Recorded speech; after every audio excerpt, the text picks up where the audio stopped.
누가복음 3장 말씀을 통해서 죄인은 회개에 합당한 행위로 열매를 맺어. 죄인은 회개에 합당한 열매를 맺어. 누가복음 3장 말씀을 통해서 봅니다. 오늘 이 말씀은 우리가 이 시대를 살아가면서 여기에 나오는 예수님 시대의 그때 상황으로만 보지 말고, 역사적인 한 사건으로만 보지 말고, 이것이 지금 이 시대를 살아가는 우리에게 하나님께서 주시는 말씀으로, 이미 예수 그리스도를 믿고 있는 우리에게 하나님이 어떤 회개에 합당한 열매를 맺으라고 말씀하시는가. 자, 우리 말씀 봅니다. 1절 2절 다 같이 시작.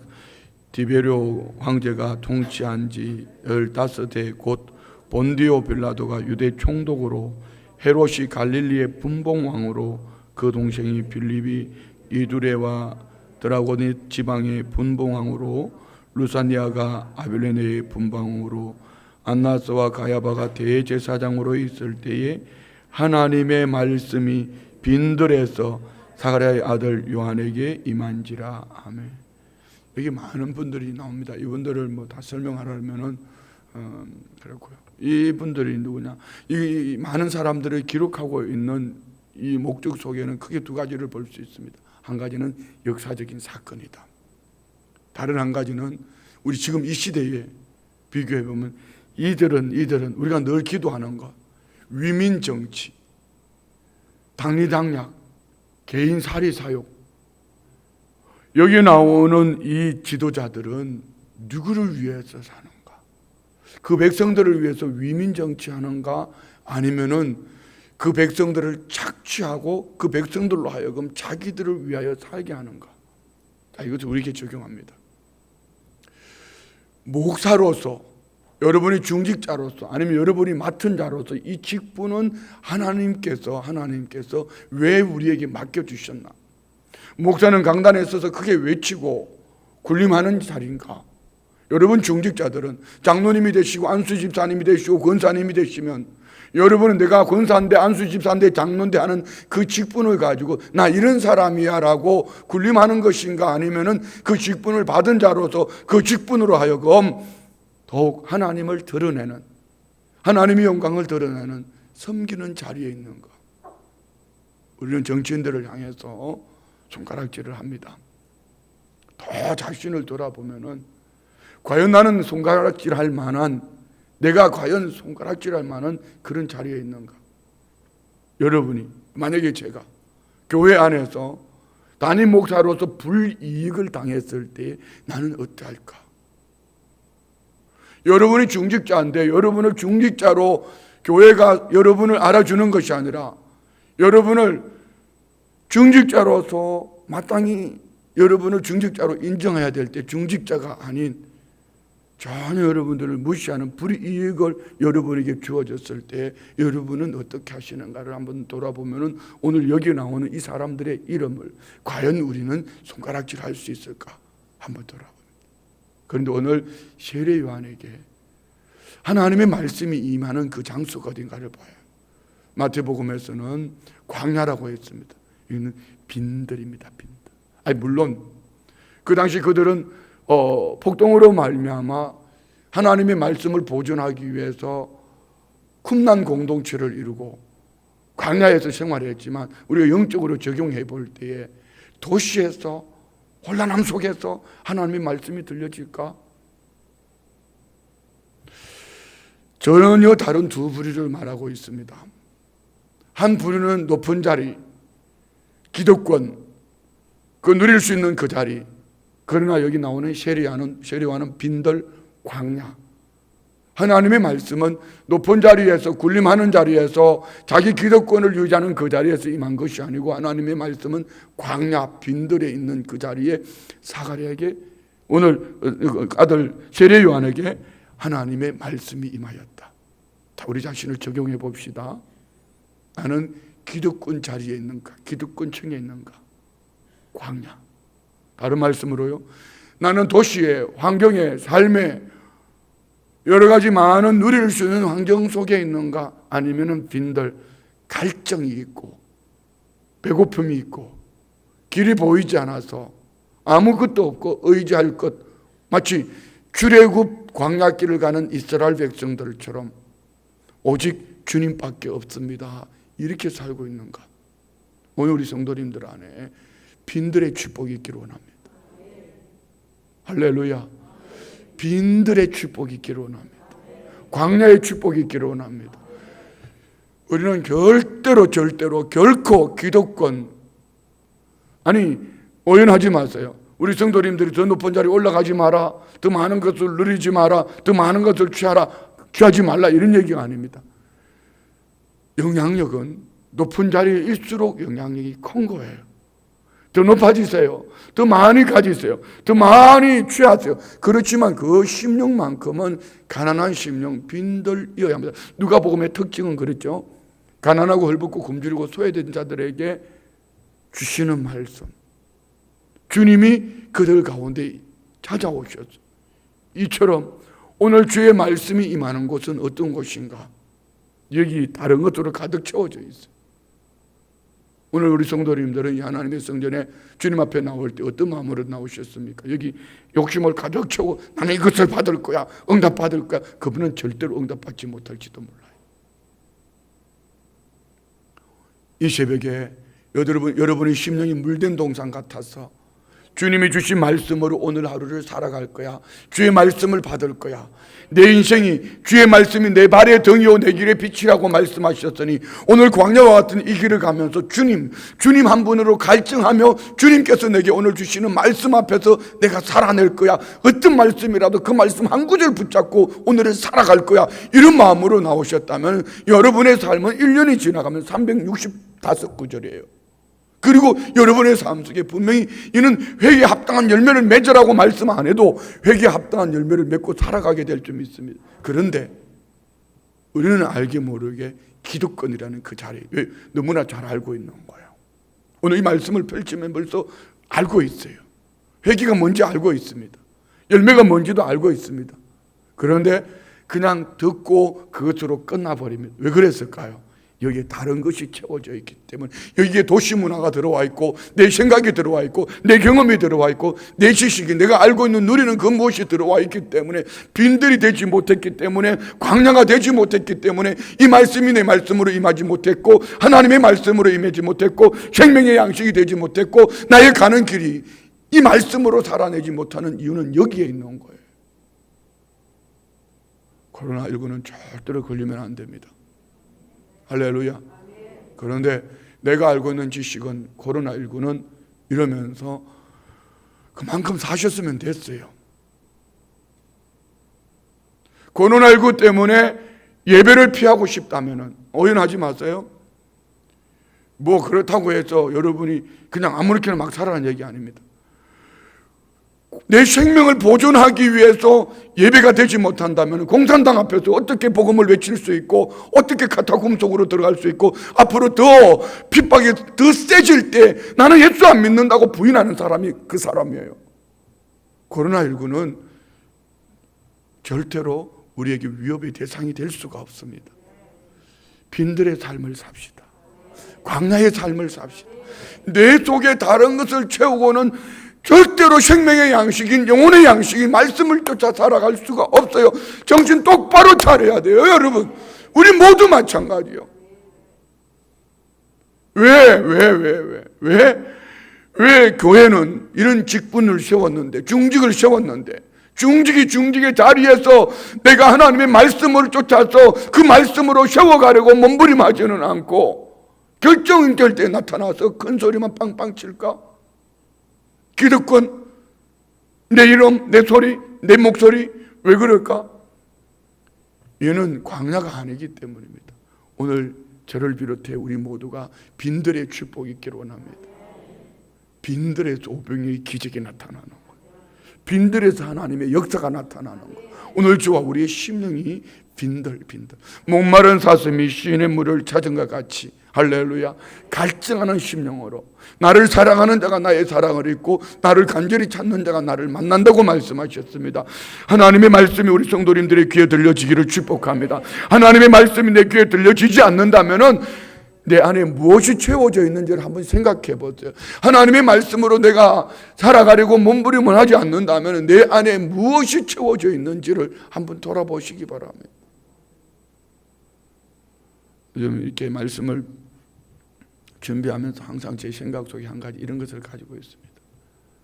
절대로 율법으로 하지 말자.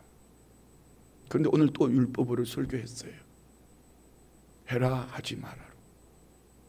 율법은 세찬 바람은 이 옷을 벗길 수가 없습니다. 하나님의 은혜여야 합니다. 그런데 율법이 없이는 하나님의 은혜가 무엇인지를 알지 못해요. 우리는 고린도 전서에서 바울 사도가 고린도 교회를 향하여서 너희들이 딱딱한 음식이 아닌 저주로 먹였다. 이유는요, 어린아이 신앙이기 때문에.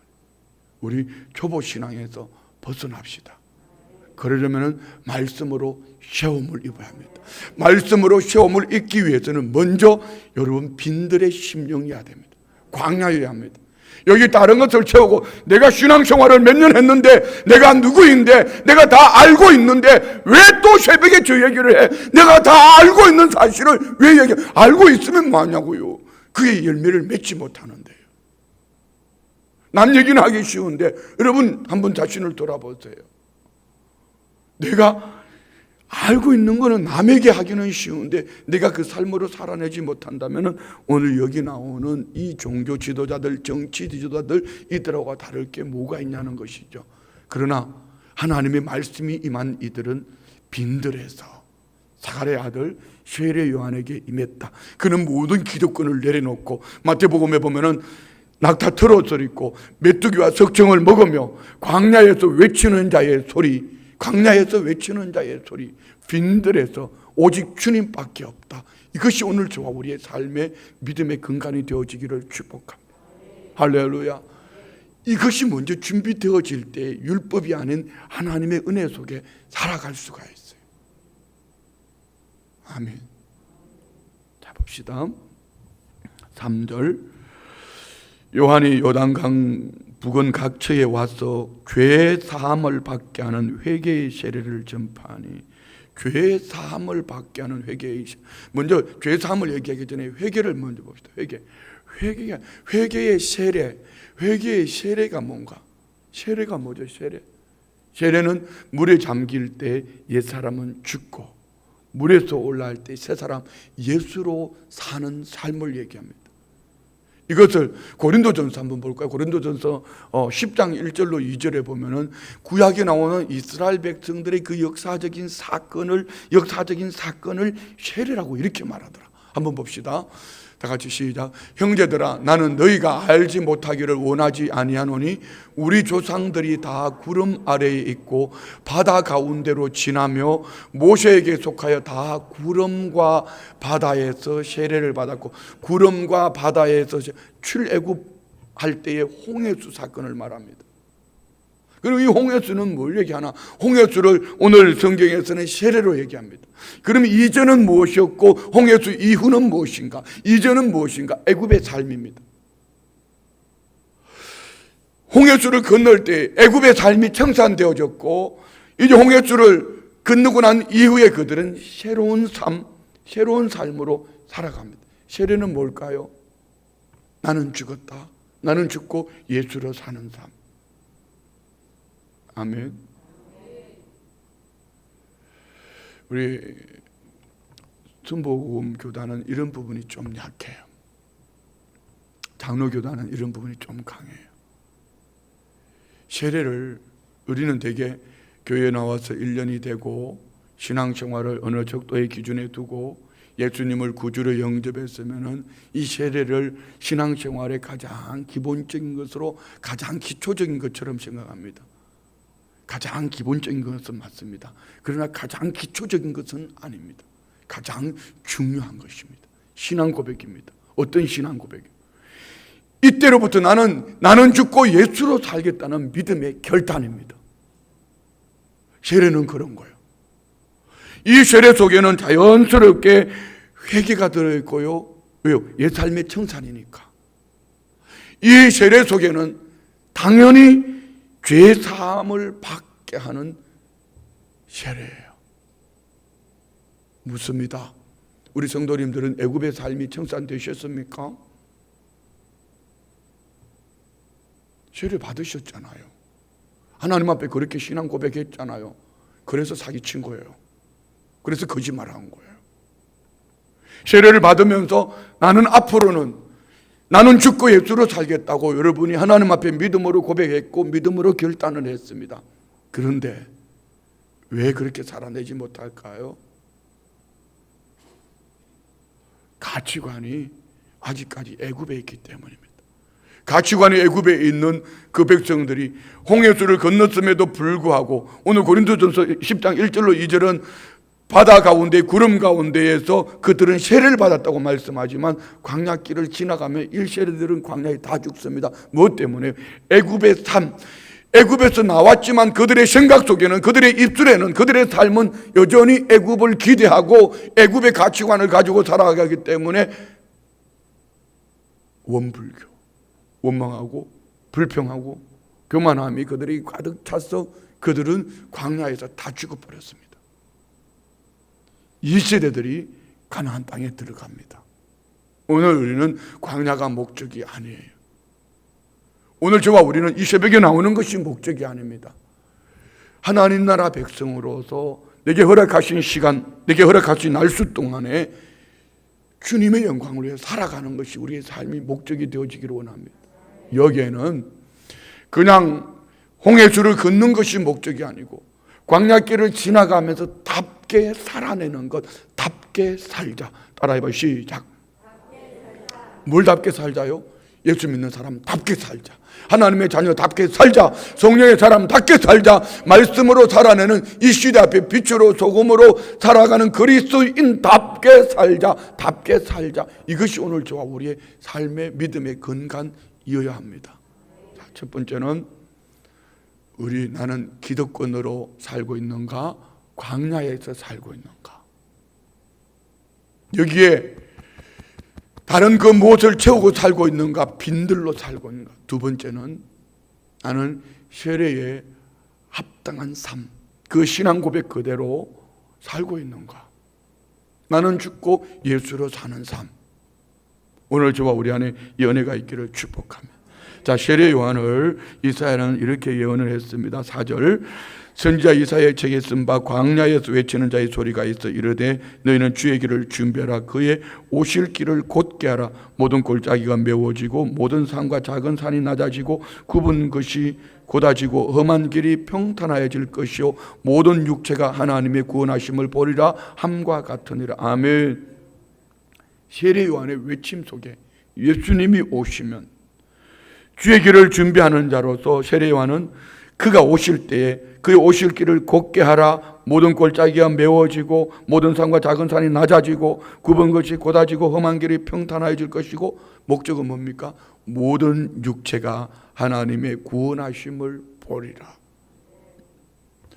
여기서 하나 질문을 던지고 싶습니다. 우리 성도님들을 바라보는 가족들이 나는 우리 엄마를 보면은 우리 아버지를 보면은 예수님이 계신 것 같다. 나는 내 남편을 보고 내 아내를 바라보면은 예수님 계신 것 같아. 나는 저 사람을 바라보면은 참 예수님이 좋아. 그렇게 다들 인정하시죠? 아버지. 어떻게 여러분을 바라보면은 모두가 어떻게 저 사람이 저 골짜기가 메워졌지? 어떻게 저 산이 무너졌지? 어떻게 저 굽은 길이 바른 길이 되었지? 어떻게 저렇게 됐을까? 여러분, 저와 우리가 이 시대 앞에 작은 예수가 되어서 모든 육체가 하나님의 구원하심을 볼 수 있는 은혜가 있기를 축복합니다. 물론 여기에는 세례요한의 사역이고 예수님이 오실 때에 이것을 말하지만 우리에게 적용하면 이렇다는 얘기입니다. 나의 삶으로 예수 그리스도가 보여지는가? 모든 육체가, 나를 만나는 모든 사람들이, 나를 보면은 모든 사람들이 아우 저 사람 보니까 난 순복음 춘천교회 가고 싶어. 안 돼도 아멘 크게 하면 그렇게 될지도 모르는데, 할렐루야. 나는 저분만 바라보면 순복음 춘천교회를 가고 있어. 난 요즘 우리 교회 이 안수 집사님들만 보면 가슴이 뛰어. 왜? 새벽 예배 차량을 운전해 주니까. 그런 차원이 아니에요. 누군가가 제게 이런 얘기를 했습니다. 목사님, 저 영으로 깨어있는 우리 안수 집사님들을 잘 세워주세요. 누군가가 제게 부탁을 했어요. 목사님, 저 영으로 깨어있어 사모하는 저 안수 집사님들을 목사님 잘 세워주세요. 예, 제가 지금 안수 집사님만 얘기했겠습니까? 우리 모두가 그리 하셔야 합니다. 어제 수요 예배 때 설교 때 그런 얘기를 했습니다. 50대는 두 가지를 하라고 그랬어요. 뭐 하라고 그랬죠? 수요 예배 아무도 안 나오셨구나. 뭐 하라고 그러셨죠? 하체 근력을 키우고, 또 다른 한 가지는 단백질을 섭취하라고 그랬어요. 무엇을 위하여요? 7, 80대 고령의 나이대를 주저앉지 않기 위해서, 떨어눕지 않기 위해서. 지금 우리 교회는, 한국 교회는 영적 위기입니다. 그 다음을 기대할 수 없습니다. 지금 우리가 영적으로 하체 근력, 이것은 무슨 얘기입니까? 그나마 오늘 우리가 영어로 깨어있어 이것을 준비하지 못하면 결정적일 때, 여러분 자 보세요. 코로나19를 만나고 나니까 두 종류로 나누어집니다. 한 종류는 그럼에도 불구하고 하나님 앞에 나와서 몸부림을 하고 눈물로 어떻게 하면 이 코로나19 사태 속에서 영적으로 성내볼까 몸부림하는 이들이 있는가 하면은 아이고 나중에 하고, 물론 오해하지 마세요. 기저 환자는 절대로 사람들이 모인 곳에 가면 안 됩니다. 고령도 마찬가지입니다. 그러나 질의 겁을 먹고 코로나19가 두려움의 대상이 되어 있다면 그는 젊은 날에 하체 근력을 키우지 않았고 그는 단백질을 먹지 않았습니다. 말씀으로 사는 신앙이 아닙니다. 예수는 믿는다고 하지만 천국이 그 안에 없어요. 지옥 갈지 몰라요. 예수 믿으셔야 해요. 예수 믿으셔야지 천국 가는 거예요. 왜 그랬을까요? 한번 잘 돌아보세요. 하체 근력 운동을 안 했기 때문입니다. 그는 단백질, 하나님의 말씀으로 사는 훈련이 안 되어져 있기 때문입니다. 그는 조그마한 시험만 와도 뒤집어질 거예요. 구원이 의심스러울 수도 있습니다. 예수 믿으셔야 합니다. 옆집에 얘기합시다. 예수 잘 믿자고. 할렐루야. 예수님 잘 믿으셔야 돼요. 아멘이죠? 예수님 잘 믿으셔야 합니다. 예수를 믿어야지 구원을 얻습니다. 그러면 오늘 저와 우리는 예수를 믿는 믿음의 사람으로서 나의 삶으로 예수님을 보여주고 있는가? 세 번째. 자, 그 다음에 세례 요한이, 자 봅시다. 7절 시작. 요한이 세례 받으러 나오는 무리에게 이르되 독사의 자식들아 누가 너에게 일러 장차 올 진노를 피하라 하더냐. 아멘. 여기에서 왜 무리가 세례를 받으러 오는데, 여기 무리를 볼 때는 크게 이렇게 볼 수 있어요. 무리라는 것은 그들은 에세네파에 속해서 하나님 말씀을 보존하기 위해서 광야에 살았는데, 여기서 말하는 무리를 구체적으로 마태복음에 볼 때는, 마태복음 3장 한번 볼까요? 마태복음 3장 7절에 볼 때는 여기에서 독사의 자식들아라고 말하는 한 부류가 있습니다. 종교 지도자들. 한번 봅시다. 다 같이 시작. 요한이 많은 바리새인들과 사두개인들이 세례 베푸는 대로 오는 것을 보고 이르되 독사의 자식들아 누가 너희를 가르쳐 임박한 진노를 피하라 하더냐. 여기서 지금 누구를 말하죠? 요한이 많은 무리를 말합니다. 많은 바리새인들과 사두개인들이 세례 베푸는 대로 오는 것을 보고 이르되 독사의 자식들아. 많은 무리를 지금 누구를 얘기하죠? 바리새인과 세례 요한입니다. 자, 그러면은 여러분, 이 독사, 왜 독사의 자식이라고 그럴까요? 왜 독사의 자식이라고 그럴까요? 어떤 들이 독사의 새끼들아 이렇게 말합니다. 우리 한번 이사야서 14장 29절 말씀 볼까요? 이사야 14장 29절 다 같이 시작. 블레셋 온 땅이여 너를 치던 막대기가 부러졌다고 기뻐하지 말라. 뱀의 뿌리에서는 독사가 나겠고 그의 열매는 날아다니는 불뱀이 되리라. 아멘. 자, 여기에 보면은 세 종류의 뱀을 얘기합니다. 뱀의 뿌리에서 독사가 나겠고 그의 열매는 날아다니는 불뱀이 되리라. 불뱀. 여기서 이사야 14장 29절에서 말하는 뱀은 우시아를 말하고 독사는 히스기야를 각각 뜻합니다. 그렇지만 뱀에서 독사에서 불뱀은 날아다니는 불뱀, 광야에서 그 백성들이 불평할 때 불뱀이 나와서 물을 죽여버렸습니다. 물리면 10초 만에 죽습니다. 자, 그러면 왜 바리새인과 사두개인 그들은 긴 옷을 입고 모두가 존경하기를 원하는 그런 직분을 가지고 살아가는 그들에게 왜 세례 요한은 독사의 자식들이라고 그랬어요? 크게 두 가지입니다. 한 가지는 위협적인 존재요, 다른 한 가지는 그들이 미치는 악영향입니다. 악영향. 잘 생각하셔야 됩니다. 적어도 우리는 바리새인이나 사두개인이 되어서는 아니 됩니다.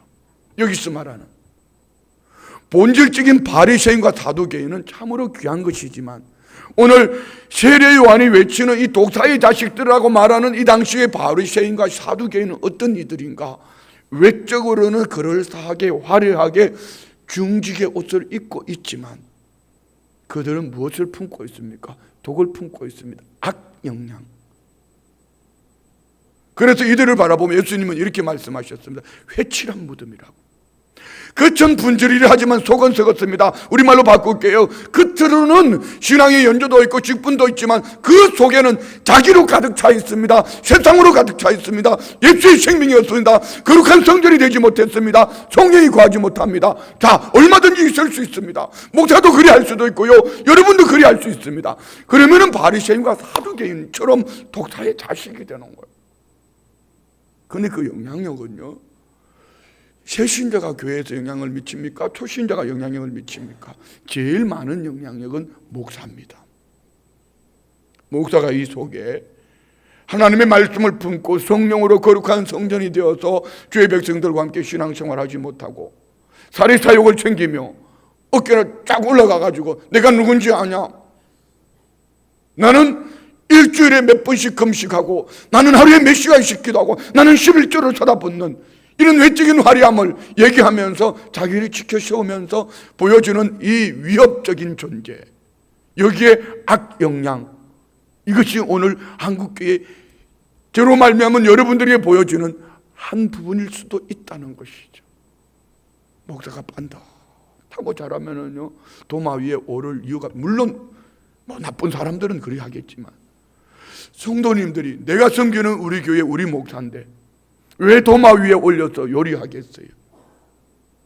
뭔가 아름답게 보이지 못하니까, 뭔가 답지 못하니까 그런 거 아니겠어요? 여기서 말하는 이 독사의 자식들, 이들은 위협적인 존재입니다.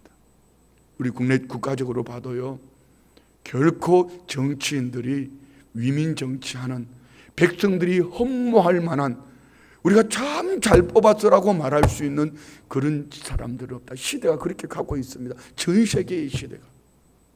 이를 할 때 우리는 어떻게 살아야 될까? 그 모습을 바라보며 답습할 것이 아니라 그 모습을 바라보며 우리는 회개에 합당한 열매를 맺는 독사의 자식으로 살아가는 것이 아니라, 오늘 저와 우리는 위협적인 존재가 아니라 이 아래에 나옵니다.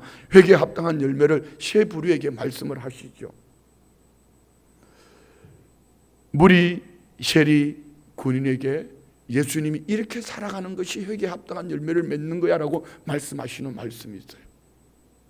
자, 우리 이 시대 앞에 순복음 춘천교회는 세상에게 위협적인 존재가 아니라, 순복음 춘천교회 많은 사람들이 예배하러 오는 모습 때문에 주변에서 피켓 들고 모이지 마라, 코로나가 무섭다, 이런 것이 아니라 순복음 춘천교회는 모여라, 순복음 춘천교회가 모여야지 역사가 나타난다. 세상이 교회를 바라보며 이렇게 해야 되는데 세상은 교회가 모이는 것이 두려워요. 왜요? 바이러스만 전염시키니까요. 왜 그렇게 됐을까요? 독사의 자식들이 되어버려요. 세상에 위협적인 존재가 되었고 바리새인이 되었고 사두개인이 되어서 겉으로는 그리스도의 이름으로, 교회라는 이름으로 그럴싸하지만 속은 회칠한 무덤이 되어버렸습니다. 그러니 세상이 피켓을 들고 모이지 말라고 외치고 있습니다. 바이러스를 전염시키니까요. 우리는 영적 바이러스가 되기를 원합니다. 복음이 되기를 원합니다. 눈 감고 있어도 복음이 되기를 원합니다. 여러분, 우리가 복음이 되지 못하면 세상은 결코 교회를 기뻐하지 않습니다. 피켓 드는 거예요. 앞으로 보세요. 이제는 이제 코로나19보다 더한 것이 온다 할지라도 더 올 수도 있습니다. 세상이 이제는 교회가 모이는 것조차도 방해할 겁니다. 이전에는 내게 얘기하지 말라고 했다면 이제는 모이지 마라 제발 교회는. 그러면 어떻게 해야 될까요? 이제는 소그룹으로 살아내야 합니다. 우리가 서로를 세워가야 합니다. 소리 지르지 말라고 그렇게 부탁을 했는데 나도 모르게 소리가 질러졌어요. 소그룹으로 살아내야 합니다. 이제는 세상이 모이는 것을 반대합니다. 피켓듭니다. 이제는 두세 사람이 모여서 그리스도인답게 살아가는 모습을 순복음 춘천교회에 많은 달라야 해. 너만은 달라. 세상들이 바라보며 순복음 춘천교회는 제발 좀 모였으면 좋겠어. 이 날이 오기를 원합니다. 그런데 앞으로 이 날은 기대하지 마십시오. 자, 너무 오래 끌면 또 입신할 수도 있습니다. 여기에 너희에게 일러 장차 올 진노는 심판입니다. 곧 올 심판을 여기에 뭐라고 말했습니까? 8절 9절 봅시다. 시작. 그러므로 회개에 합당한 열매를 맺고 속으로 아브라함이 우리 조상이라 말하지 말라. 내가 너희에게 이르노니 하나님이 능히 이 돌들로도 아브라함이 자손이 되게 하리라. 이미 도끼가 나무 뿌리에 놓였으니 좋은 열매 맺지 않은 나무마다 지켜 던져지. 아멘. 회개에 합당한 열매 두 가지를 얘기합니다. 한 가지는 그들의 가치와, 우리가 누구냐? 유대인이잖아. 아브라함의 자손이잖아. 그러니 당연히 구원 얻을 거야. 이 얘기예요. 그런데 돌들로도 아브라함의 자손을 만들 수 있다. 누가? 하나님이. 돌은 뭡니까? 길거리 발이 차이는 게 돌이에요. 그 돌들로도 하나님이 얼마든지 아브라함의 자손 만들 수 있다. 유대인이기 때문에, 교회 다니기 때문에 구원 얻는다? 그런 생각하지 말라는 얘기입니다. 다른 한 가지는요, 이미 도끼가 나무 뿌리에 놓였다. 도끼가 나무 뿌리에 놓였다는 얘기는 어떤 의미입니까? 도끼질을 해보셨어요, 우리 성도님들? 도끼질 할 때 어떻게 해요? 그냥 도끼를 들어가지고 이렇게 팍 치나요? 그렇지 않아요. 나무를 딱 세워놓으면요, 딱 세워놓고 나무를 정확하게 자르기 때문에 먼저 가늠질 하잖아요. 먼저 도끼 위에 한번, 나무 위에 도끼를 한번 딱 올려놓고 그 다음에 고기를 치려고 내리치는 거예요. 이처럼 지금 예수님이 오셨어요. 이 당시로 볼 때 나무에 도끼가 놓였다는 것은 이제 휘두르면 끝나는 거예요. 우리 마찬가지입니다. 2000년 전에 이 말씀이 있었으면 지금은 어떨까요? 더 가까워진 거예요. 주님이 휘두르시면은 심판의 때가 임합니다. 곧 옵니다. 아멘. 자, 10절 11절 시작. 무리가 물어 이르되 그러면 우리가 무엇을 하리까? 대답하여 이르되 옷 두 벌 있는 자는 옷 없는 자에게 나눠줄 것이요 먹을 것이 있는 자도 그렇게 할 것이니라 하고. 아멘. 무리가 예수님께 그러면 어떻게 하지 회개에 합당한 열매를 맺을 수 있습니까? 이 말씀을 우리 시대 이 문화로 해석을 하면 절대로 이해할 수가 없습니다. 그 당시 옷 두 벌은요, 생활에 절대적으로 필요한 것입니다. 그들이 입는 옷은 낮에는 덥고 밤에는 춥기 때문에 긴 옷, 이 긴 옷은요, 통으로 입는 긴 옷은 밤에는 이불, 곧 생명과도 직결되어지는 겁니다. 이 옷 두 벌은 자기 생명과 직결되어진 것입니다. 그런데 예수님은 내 옷 두 벌 있느냐? 나눠줘라. 이 말은 무슨 얘기일까요? 오늘 우리에게 단순하게 섬겨라, 나누라 이런 것이 아니고 내 생명을 나눠줘라. 우리에게 적용합니다. 오늘 우리는 만나는 사람들마다 우리 생명을 나눠줄 수 있기를 원합니다. 그 생명의 근간이 뭐죠? 예수 그리스도입니다. 아멘. 그냥 지나가다가 예수 믿으세요? 예수 믿어야 구원 얻습니다. 이걸로 끝나면 안 돼요. 내가 만나주는 모든 사람들에게 내 생명을 나누어주는 것, 네게 생명 주신 예수 그리스도, 이것이 오늘 저와 우리의 믿음의 뿌리여야 합니다. 철저하게 바울사도처럼 우리의 믿음의 뿌리 속에는 예수 그리스도, 예수의 피, 예수의 이름, 예수가 있어야지 그는 그 생명을 나누어서 살릴 수 있습니다. 할렐루야. 어떤 예배의 행위가 우리를 구원 얻게 하는 거 아닙니다. 여러분 오늘 이 새벽에 나오셨기 때문에요? 아닙니다. 예수의 생명이 있어야 구원 얻는 겁니다. 여러분 안에 예수님의 생명이 있습니까? 예수의 피가 있습니까? 이 생명을 나눌 수 있는 은혜가 있기를 축복합니다. 두 번째 12절 13절 세리들도 세리를 받고자 하여 와서 이르되 선생님 우리는 무엇을 하리까 하며 이르되 부가된 것 외에는 거두지 말라. 그 당시 세리는 로마의, 쉽게 표현할게요, 로마의 앞잡이로서 많이 거둬서, 왜 세리가 매국 나라는 얘기를 들으면서 욕을 먹으면서도 세리를 할까요? 욕하려면 해라. 나는 돈 벌면 돼. 많은 세금을 걷어서 얼마를 로마에 갖다 바치고 나머지는 자기가 착복하는 거예요. 선진국일수록 이 부분이 약하지요. 후진국, 필리핀만 가도, 후진국 필리핀 얘기하면 필리핀 사람들이 또 데모할 텐데, 길 가다가 경찰이 잡았어요. 잡으니까 진짜 200페소? 200페소? 예를 들어 500페소를 줬다. 500페소면 얼마 되나? 한 1,000원 되나요? 10,000원 되나요? 500페소를 주면은요, 불법을 행했는데 경찰이 딱지를 떼러 왔다가 500페소, 10,000원만 주면은요, 앞뒤 경찰이 따라다니면서 경호해 줍니다. 가면서 신호 막 바꿔주고요. 가면서 막 우리가 원하는 데까지 데려다 줍니다. 왜? 그 500페소를 내 주머니 넣거든요. 자, 우리를 영적으로 한번 봅시다. 우리는 영적으로 선진국인가 후진국인가? 나만을 위해서 살고 있는가? 누군가를 위해서 살고 있는가? 오늘 이 세리는 자기들 중심으로 그 백성들의 피를 빨아먹는 허별기와 같은 거예요. 오늘 우리 모두 예수를 믿는 믿음의 사람이라면 나를 위해서 살지 말고 주의 영광을 위해서 살기를. 주의 영광을 사는 게 뭐죠? 영광 영광 할렐루야 막 손들고 영광 영광 할렐루야 한다고 영광이 되나요? 내 삶으로 예수 그리스도를 보여주는 은혜가 있기를 축복합니다. 이것이 주님께서 세례 요한을 통하여 세리에게 주시는 말씀이에요. 오늘 저와 우리 모두는 더 이상의 것을 취하려고 하는 것이 아니라 내게 주신 은혜를 나눌 수 있는 은혜가 있기를 원합니다. 세 번째는요, 14절 군인들도 물어 이르되 우리는 무엇을 하리까 하며 이르되 사람에게 강탈하지 말며 거짓으로 고발하지 말고 받는 급료를 족한 줄로 알아. 여기서 말하는 군인은 지금 우리가 생각하는 그런 군인이 아니고요, 좀 쉽게 말하면 세무 군인. 이들을 통하여서 그냥 유대인들이 보통 사람들이 아니잖아요. 세금 내라면 세금 안 내니까요, 군인들을 세워가지고 세무공무원처럼 세금을 뜯어내게 하는 거예요. 그들은 급료를 받으면서도 어떻게 해요? 강탈하고 거짓으로 고발해가지고 착복하는 거예요. 우리는 어떻게 살아내야 될까요? 오늘 저와 우리는 마땅히 각 사람의 믿음의 분량을 쫓아 사명을 감당할 수 있는 은혜가 있기를 축복합니다. 할렐루야. 오늘 세 종류의 사람, 무리, 세리, 군인, 뭘 얘기합니까? 무엇을 해야 될까? 한마디로 말하면 생명을 위해서 살아라. 내게 주신 은혜를 족하게 여기며 그 은혜 속에 그리스도의 영광을 위해 살아라. 이 은혜가 우리 성도님들 안에 넘쳐나기를 축복합니다. 15절부터 17절까지 읽고 마치겠습니다. 시작.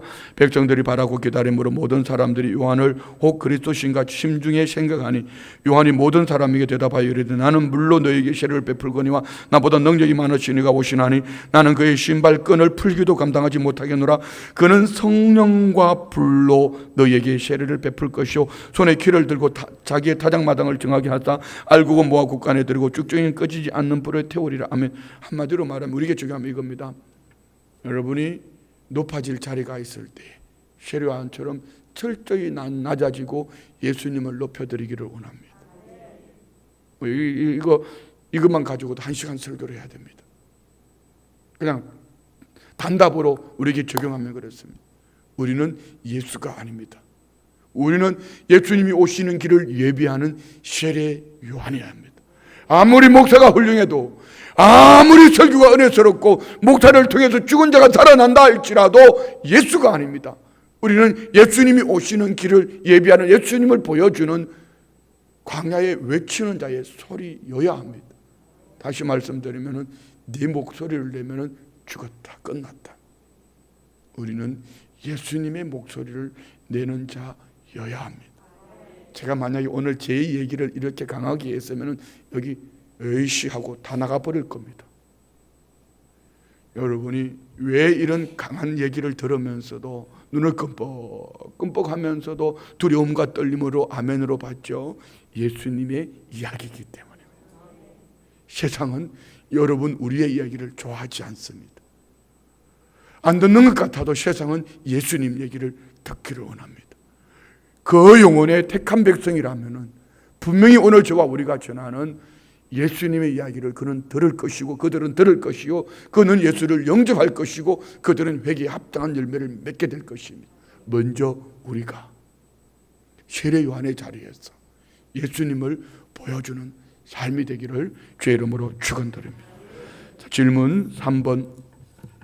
세례 요한은 회개를 외친 후 회개에 합당한 열매를 어떻게 맺으라고 했나? 어떻게 맺으라고 그랬죠? 여기에 보면 두 벌 옷 가진 사람, 또 부과된 세금 외에 또 강탈하지 마라, 거짓말하지 마라. 무슨 얘기입니까? 각 사람의 믿음의 분량에 맞는 삶을 살기를 뭘 보여주라? 예수 그리스도를 보여줘라. 생명을 나누어 주고, 할렐루야, 내 중심이 아닌 예수님 중심으로, 아멘. 이 은혜가 여러분 안에 있기를, 우리 안에 있기를 축복합니다. 네 번째 질문. 예수님의 족보는 거슬러 올라가는 형태로 기록된 맨 처음은 누구일까요? 맨 처음은 누구죠? 끝에 보면 됩니다. 끝절 3장 끝절 38절 다 같이 시작. 그 위는 에노스요, 그 위는 셋이요, 그 위는 아담이요, 그 위는 하나님이시니라. 곧 예수는 하나님의 아들이다. 아멘. 그러면 오늘 저와 우리는 예수 그리스도를 통하여서 구원을 얻었으니 또한 우리는 양자의 영을 받았으므로 하나님을 아빠, 아버지라 부르짖느니라. 아담의 그 위는 누구인가? 하나님이다. 예. 기도 두 번째 시작. 날마다 회개에 합당한 열매를 맺히며 살게 하옵소서. 자, 우리 회개에 합당한 열매를 맺읍시다. 죄인은 회개에 합당한 행위로 열매를 맺어야 한다. 자, 우리 모두 회개에 합당한 열매를 맺읍시다. 절대로 바리새인이 되어서는 안 돼요. 사두개인이 되어서는 안 돼요. 여기 오늘 1절 2절에 나오는 정치 지도자들이나 오늘 바리새인 사두개인처럼 종교 지도자들이나 나를 위해서 사는 자가 아니고 오늘 저와 우리는 예수님이 말씀하시는 생명을 나눈 두 벌 옷, 생명을 나누는 이런 믿음의 삶이 되기를 축복합니다. 기도합니다. 하나님 아버지, 회개에 합당한 열매를 맺음으로 이 시대 앞에 예수님을 보여주는 믿음의 삶을 살아가는 우리 순복음 춘천교회가 되게 하여 주옵소서. 들은 말씀으로만 끝나는 것이 아니라 나는 어디에서 식어졌는지, 어디에서 떨어졌는지 회개에 합당한 열매를 맺어 다시 오실 주님, 곧 진노, 임박한 진노 때에 칭찬 듣고 상 얻는 우리 모든 성도님들 되게 하여 주옵소서. 믿음의 예물 드립니다. 권사금 드립니다. 성경금 드립니다. 11조 예물 드립니다. 각종 감사 예물 드립니다. 46번째, 47번째 예물 드립니다. 범사에 감사합니다. 11작정 두 번째 예물 드립니다. 262번째 각종 작정 예물 드립니다. 범사에 감사합니다. 범사에 감사합니다. 7월도 성립케 하여 주옵소서. 날마다 주님 의식하며 주님 기쁨 되게 하옵소서. 올려드린 예물, 기도 제목 마음에 온 그 중심 가운데 성령님 오늘 회개에 합당한 열매를 맺게 하시고 때를 따라 돕는 은총이 더욱 넘쳐나게 하여 주옵소서. 예수님의 이름으로 축복하며 기도드리옵나이다. 아멘.